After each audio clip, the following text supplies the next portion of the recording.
Ew. Okay, my voice. I'm better than I was 2 days ago, for sure. But I don't think I'm at 100% just yet. And because of that, I had to delay a few things when it comes to streaming. It is what it is. Because the madness that was One Piece chapter 1055 was absolutely warranted. Unbelievable epicness. And I just want to run around and scream from the rooftops, Shanks! The era of Shanks! But this video, I gotta keep it calm, chill, no frills, just the analysis. If you want to see the actual madness, the live reaction itself, you know where to go. Over here, boom, to my Cole Requiem channel, and check out that full live stream reaction numero uno, numero dos. Is if you don't know, now you know. You can check out the episode reactions, edit, all that fun stuff on my Kingu-san channel. Link in the box below to that channel. And of course, the full thing, unedited, pristine, raw, smooth, on my Patreon as well. Link in the box below to that. Now, as per usual, we are going to break down this chapter, yo. God King!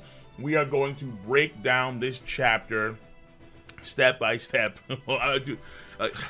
Damn! Shane! Greenbull! Oh, man. No frills. I need to calm down, man. No frills. Just the analysis, okay? We have 3 main points of this video as per usual. We have the pacing, we have the character components of the chapter, and then finally we have the story progression components for this chapter. Major milestones when it comes to the story components for this chapter, absolutely. But first and foremost, let's get to the pacing structure for this chapter.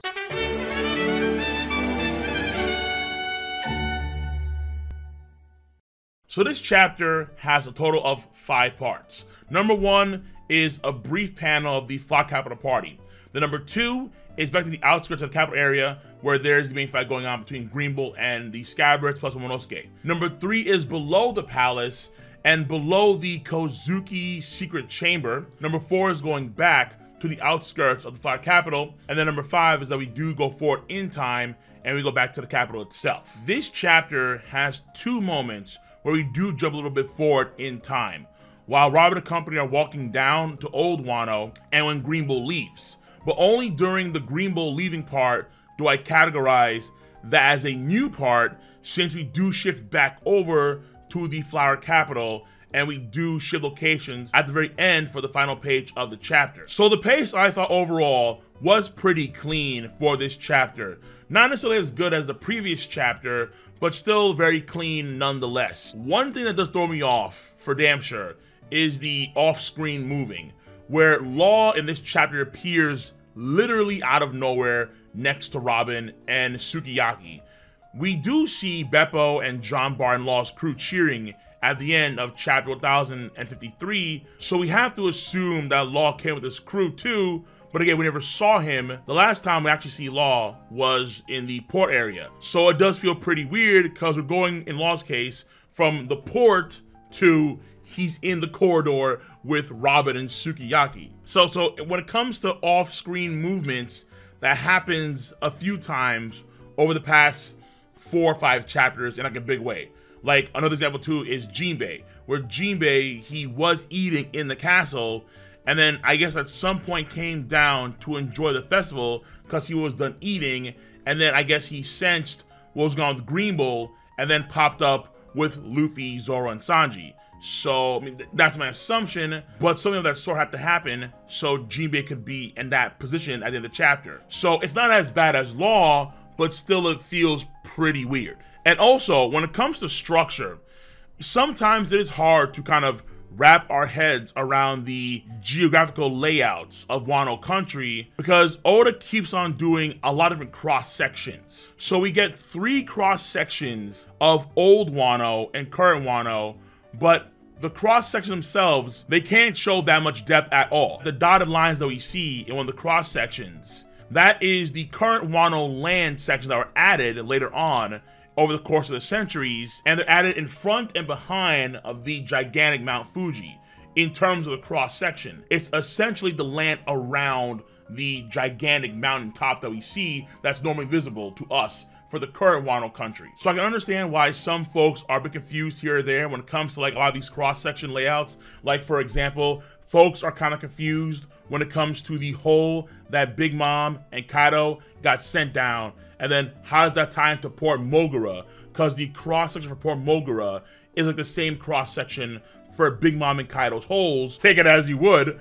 And so folks think that Port Mogura was like somehow in the area and we missed it. No, no, no. Port Mogura I think is actually more inland in terms of it's behind the holes that Big Mom and Kaido were sent down to in terms of the cross section. But hopefully it gives you a better picture of what exactly is going on when it comes to the actual geography of Wano country. And overall, I would say that the structure and the pace of this chapter is relatively good. Yes.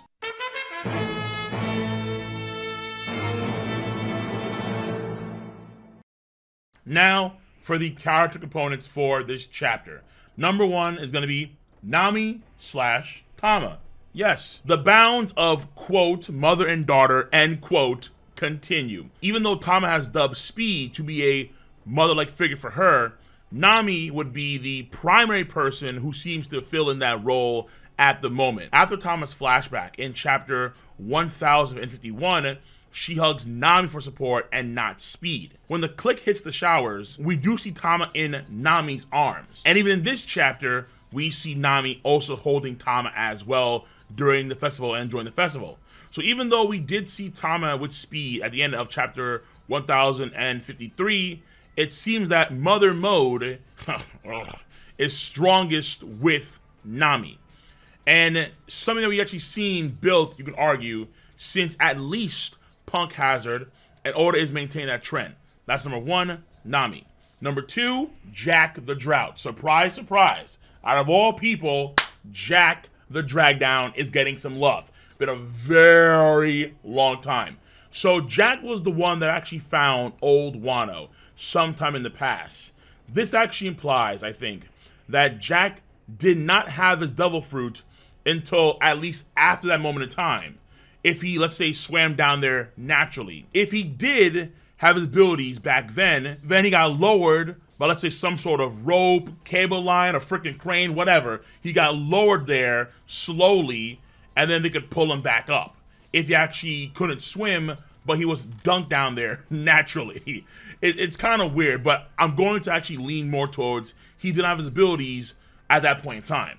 And also, in case there's any confusion, it doesn't matter, very clear here, it doesn't matter if the body of water is fresh water or salt water. A Devil user cannot swim in large bodies of water, period. I believe Oda said once it's halfway over the Devil user, then that's a problem. Showers are okay because they're like water droplets. But actual bodies of water in some capacity, whether it's a river or a lake or an ocean or a swimming pool, any large bodies of water, if a different user is like more than halfway submerged, then their powers start to fade. This would even include, like, for example, the grape juice ocean that we see in Totoland in chapter 829.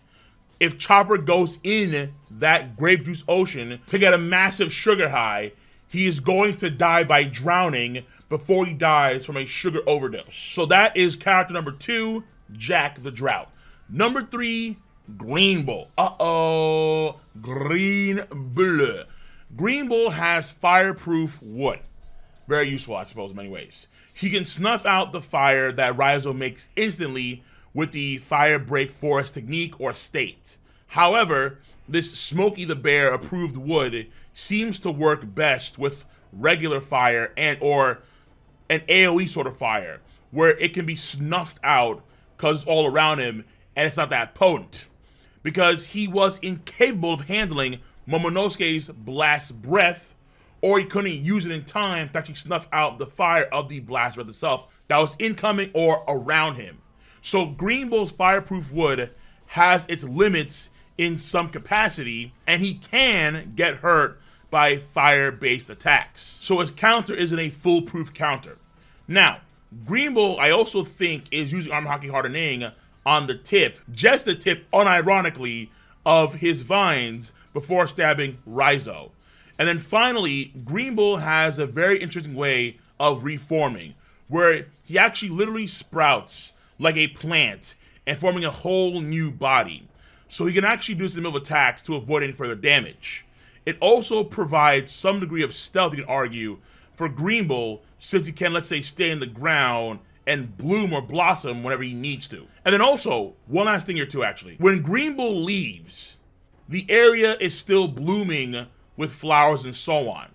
So even though Green Bull is no longer there, the area appears, so far at least, to be permanently changed.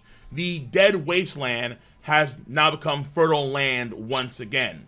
So this could be in the same vein as Aokiji and Akainu on Punk Hazard with the volcanic and ice mountain ranges. However, we don't know if it's actually permanent. Because if it was, then you can, let's say, insinuate that he's awakened. So Green Bull could be awakened. Yes, maybe. But for the time being, we know that it is 100% in the same vein as Ace, where like other Logia, they can affect the environment around them. In Ace's case, it was temporary. But again, in Green Bull's case, it could be permanent, which could again imply, maybe, potentially, an awakening if Punk Hazard on the part of Aokiji and Akainu is an awakening. Now, number 4 character is going to be Momonosuke-kun. Momo, again, continues to show great character development across the board during this arc. So what we assumed last chapter was indeed the case for this chapter, as to why Momonosuke did not want Yamato fighting.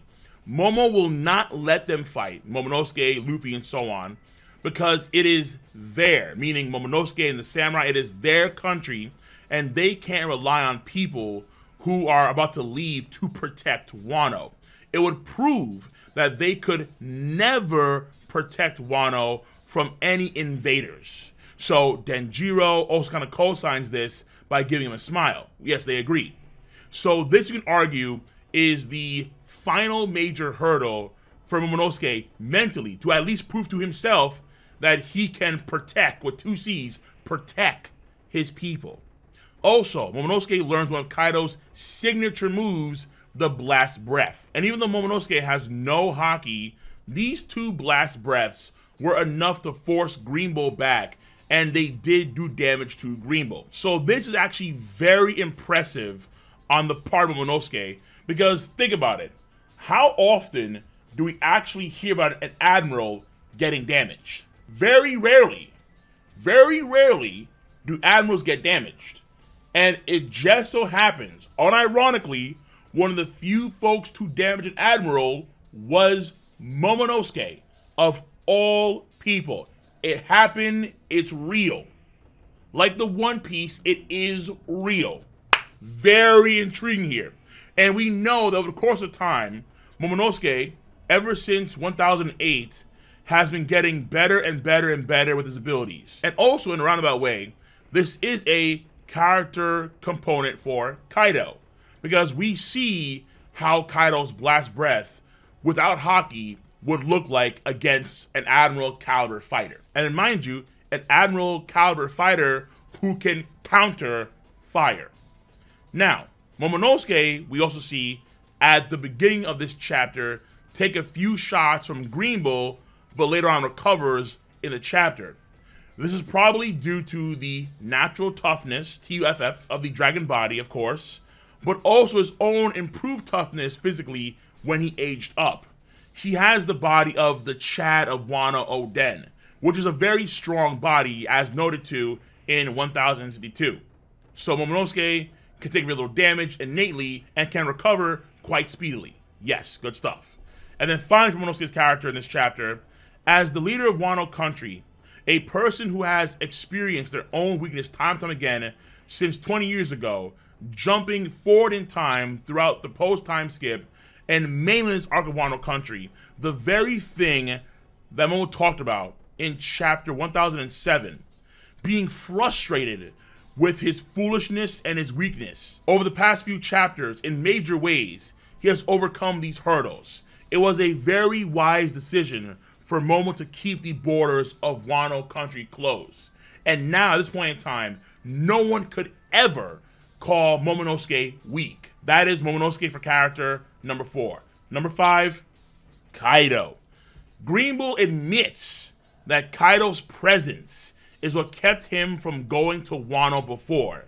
That is the very thing that the Gorosei alluded to in chapter 1044. By making Kaido angry, that was a very bad idea. They acknowledged that time and time and time again. And it was only because the Nika ability was blooming that they had to make the call to make Kaido upset, and in the process sacrifice one of their Prima agents, Blue Scarf. It also reaffirms what's been said a long time ago, how the Marines world government were unable to make any gains in the New World because of the Yonko. Well, in this case, let's say the old Yonko. So Kaido, Blackbeard, or I guess Whitebeard, Big Mom, and Shanks.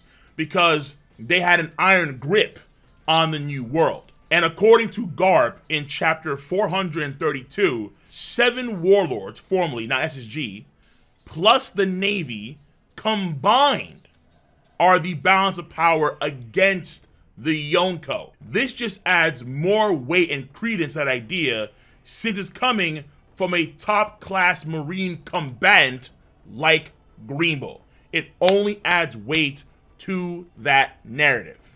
And then finally, the last component for character, it is the GKS, God King Shanks. Again, I can't go crazy because my throat is like, it's not the best right now. It's not the best because Shanks already killed me on Friday. That sounds sus. I don't care.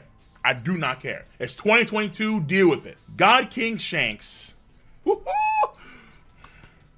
Calm down. God King Shanks has observation haki so wide that he can sense Green Bull's actions in the Flower Capital. Now, because Shanks is so offshore, to the point where you can't even see the borders of Wano country from Shanks' viewpoint in this chapter and the last chapter, this is at least dozens, plural, dozens of miles away. It is across not only the regular ocean, but also the Wano country freshwater ocean, and it's in the middle of the actual Wano country itself in the Flower Capital. This is a very impressive observation haki sensing feat. It is better than Rayleigh on Ruskina, and you can even argue it's actually better than even NL and the White Sea. Everyone knows I love NL. The moment NL shows an earlobe in one chapter, it's an immediate 10 out of 10. Guaranteed. Guaranteed. However, this feat can potentially surpass that feat in terms of the observation haki. The reason why is, simply put, Wano country is a very, very big country. Now, moving forward, Shanks's Conqueror's Shanks's Conqueror's haki can extend all the way to Green Bull's location from where he is at regular sea level. Okay? Shanks is at regular sea level, and the Conqueror's haki wave can be felt from an elevated position in the middle of Wano country, at least dozens of miles away. That's insane.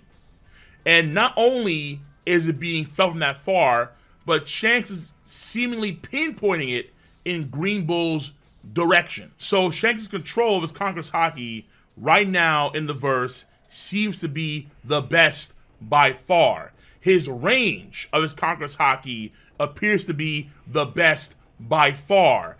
And also, his Conqueror's haki is powerful enough to actually force Green Bull to undo his transformed state, raise his hands in fear, hands up, please don't shoot haki beams at me, which would also indicate that Shanks' Conqueror's haki, in terms of potency, is the best that we've seen in the verse, once again, by far. And we're not done yet. because Shanks' Haki appears in some strange way to communicate with Green Bull. He does a Skype call with Green Bull. He opens a Shanks Meets and he just pulls Green Bull in by force. That's kind of radical. We've never seen someone talk to someone over that long of a distance with a Haki phone call. Shanks is the first one. The only thing that we've seen something similar to this is Luffy's Voice of All Thing activation when he talked to Momonosuke in 1015. And even Lost Crew could hear him underwater when they were nearby. But again, Shanks is doing this for dozens of miles. Dozens of miles. Wano country borders aren't even visible where he's at. And he can still flex the Haki and talk that far. Which means it could be a combo thing, or it's three separate things happening at once. Where he can sense Green Bull via the observation Haki. Then he flexes Conqueror's Haki from that distance, that direction. And then he talks to Green Bull via the Voice of All Things. So the Conqueror's Haki Lightning isn't channeling his voice across that distance, but more so Shanks could be doing three separate things at once. So without a doubt, there are options here. There are plenty of options here as to what Shanks did to make Green Bull back down. He is the God king, like it's been prophesized for decades now. He is the one. Get used to it. By the way, one thing I have to address very, very clearly, because I can see this being some sort of slanderous play to try and downplay the greatness that is the red-haired wonder. So let me be very clear when I say this. There are going to be people that try and have this whole, well, Green Bull was afraid of the entire red-haired pirate crew. That's cap. We know that's cap because before he even realizes that it's the red-haired pirates that are nearby, maybe nearby, given his perspective, but again, we know that they're like miles away, he feels the Conqueror's Haki of Shanks. He de-transforms, immediately starts to sweat buckets, and he says, Dwa! No, wait! Stop! That's Supreme King Haki! Who's doing that? This man was shook to his bones. His soul felt that. His ancestors felt that. Forrest Gump felt that. And that was all before he realized that it was the red-haired pirates that were nearby. That is purely and solely Shanks. One man from deep range. If Shanks was on a rowboat by himself, the same one that Luffy set off the journey on, the result would be the same. Green Bull is absolutely running for the hills. Do not let people try and slander this greatness with false narratives. Because this man Green Bull was stun-locked into oblivion, chain comboed, before he even realized that that was Shanks' Haki. Now, Shanks, we're not done yet. Shanks talks about the new era, and he remembers a child Luffy, Momonosuke, and Hiri. There's also a silhouette of apparently Uta after the Hiri picture with Lady Toki. So it's hard for me to actually tell if it's Uta or not, but I understand why, because the hair, I guess, kind of looks like Uta's hair. So, of course, in some part, we gotta flex Film Red in real time. In real time. Correctamundo. Which ain't no big deal.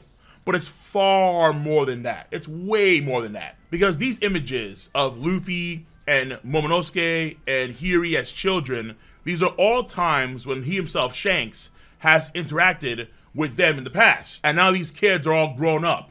Put a star on Momonosuke because he's mentally still a child. The main premise here is now it's their time, these kids' times, to lead the next iteration of the world. It's in the same vein of Shanks giving up his dominant arm, his left arm, and he placed a bet on the new era when he talked to Whitebeard about why he lost his arm in East Blue.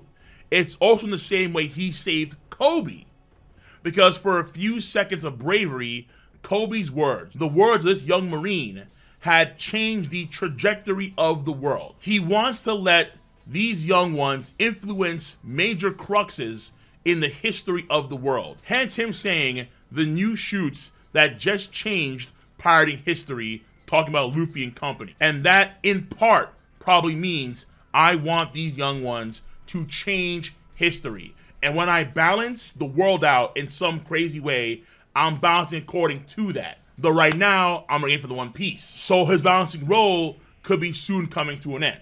Now, character, we're still not done yet. Character after Shanks is gonna be Uta. Yes, Uta is now in like the same vein as the Golden Lion Shiki, where Uta is like a semi or actual canon character. So the events of the movie that we're gonna see, Film Red, they probably aren't canon events per se. They could be, or they couldn't be, depending on. It all depends. However, herself, yes, she is a canon character in the same vein as the Golden Lion Shiki. Yes. And then after her, we have Yamato. Yamato didn't seem to sense Shanks' haki, but Luffy's group did. This might mean that she's not as good with observation haki compared to the others. And speaking of which, the last perfect character is going to be those others. Those four lads. Luffy, Zoro, Jinbei, Sanji. Chilling, watching Momonosuke and company fight Green Bull. This displays a telling amount of confidence on the part of all of them. When an admiral is involved, they can sit there and chill. Zoro, Sanji, and Jinbei are displaying similar confidence against an admiral that Luffy did when he challenged Fujitora at the end of Dressrosa. In the Viz Media translation, Yamato specifically says, "We can rely on Luffy and his friends to help. They're better than him," indicating that Luffy and company are 100% better than Green Bull, at least as a group. Maximum. So, minus Luffy, they could still be better than him, but 75%. Minus Zoro, but now it's a fair 50-50. Every member of the quartet that you lose, you minus 25% against Admiral. Who knows? It could be in that vein. But nonetheless, better than Green Bull. And I think it makes sense because, ultimately speaking, I can see the trajectory of guys like Sanji and Zoro and Jinbei being stronger than the Admirals coming in the series. Mainly Zoro and Sanji, Jinbei potentially as well, yes. And that is it. We're finally done with the character components, the meaty section. But we're finally done for the character components for this chapter.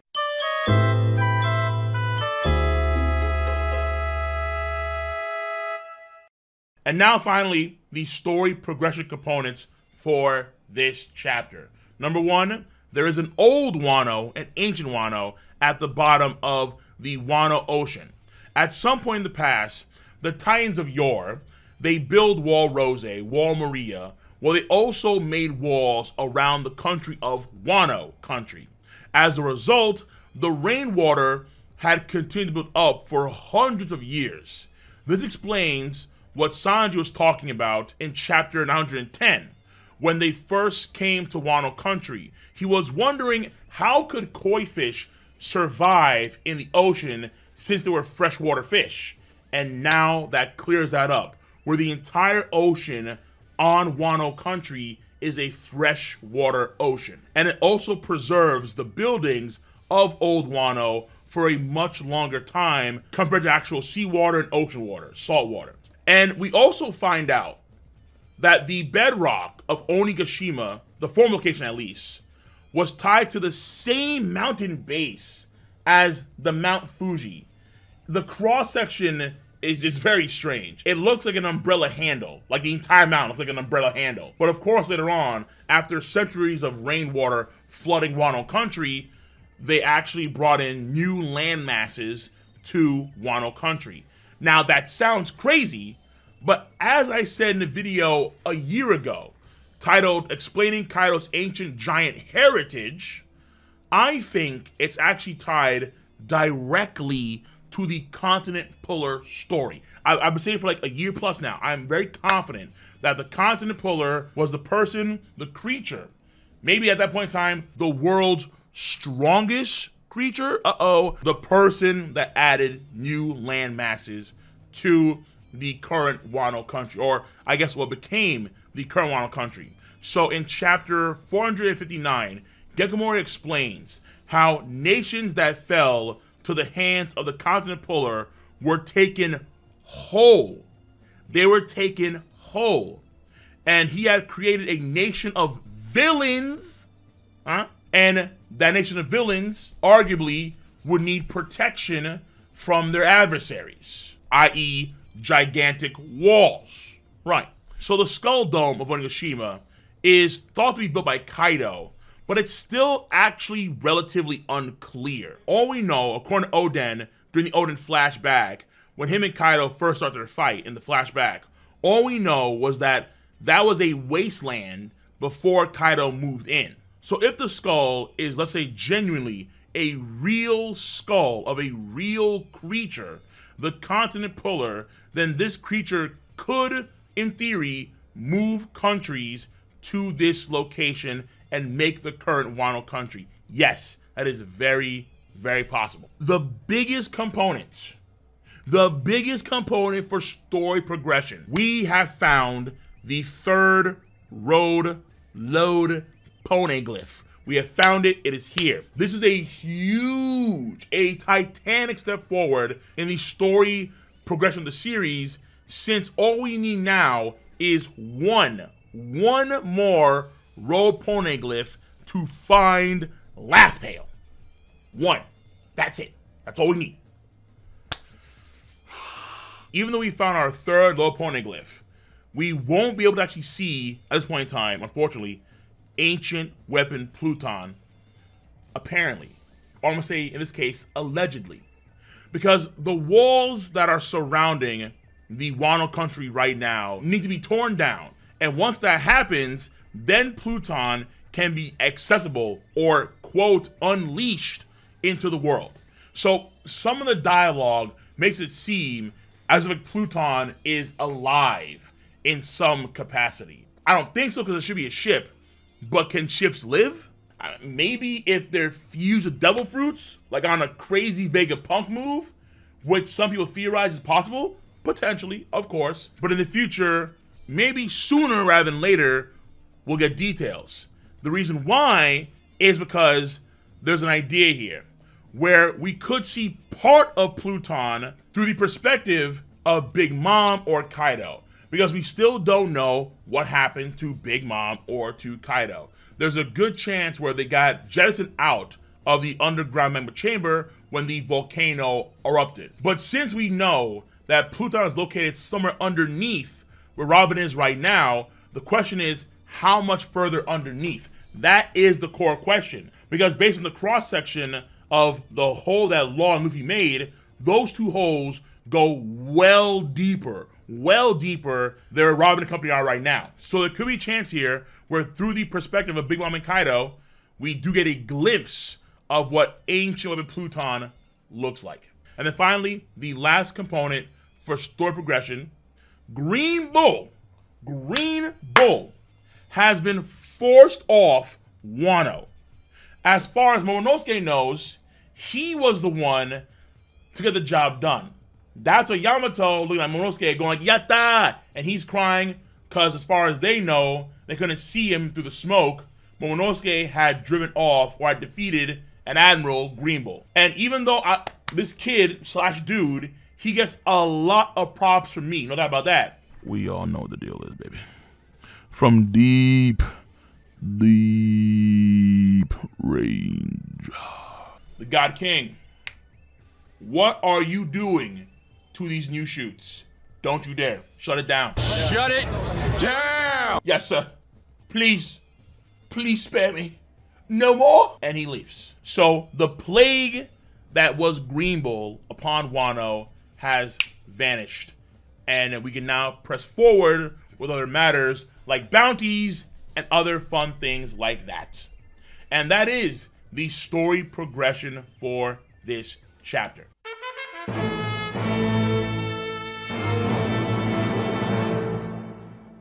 So, finally, we're here, the finish line. My overall thoughts and rating for the chapter. This is a 1 million out of 10, if my biases include. If I relegate that bias fairly and adequately, this chapter, I think, is a 9 out of 10. Last chapter, I think, is like a 9.5. This chapter, I'm saying a 9 out of 10. The pace of the chapter before was better. This chapter was meh. Story-wise, it was way more substantial in terms of the main crew, but at the same time, the globals around the world last chapter was also pretty substantial as well in terms of story progression. And character are both fairly impressive as well, without a doubt. But Shanks making the move to find the One Piece is like such a key indication for so many different things. So the only difference here, I'd argue, is the pacing.